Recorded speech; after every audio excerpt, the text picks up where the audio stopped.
I came to give a few remarks directed to transport words specifically.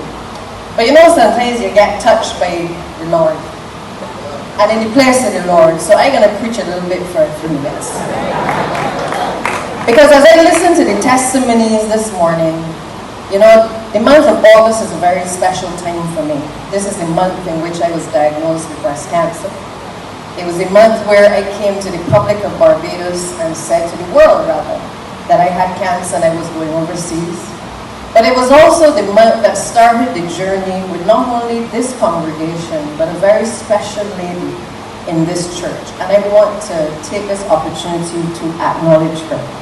Because this lady, every morning, every night, throughout the entire time of my journey overseas, going through treatment, would message me. She would message me with prayer. She would pray for me. She would go deep into my soul and remind me of God, of faith, of the power of prayer.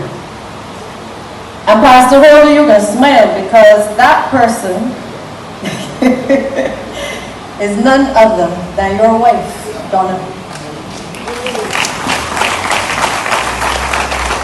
You know, a lot of times we don't say these things publicly and people believe that as politicians, you know, we go through, we are not like you. A lot of people feel we're like you.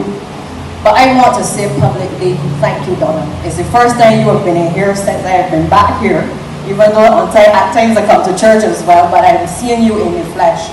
And I want to take the opportunity to say thank you publicly in front of everybody. I thank you and thank you and thank you over and over again. But to say as part of the testimony from me today that the power of prayer is second to none. And that I'm here not just because Donna prayed for me and Pastor Holder prayed for me, but I felt like the Nazarene church was praying for me. The whole of Barbados was praying for me. And the prayers that went up is what strengthened me, is what made me have a deeper connection knowing that somebody was guiding this process, this journey.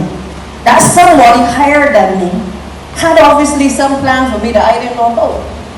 But at no point, because I had a foundation in the church, and I'm proud to see young people here this morning leading this service because I feel like the church is in good hands, because Barbados is in good hands. Because we must have that continuity.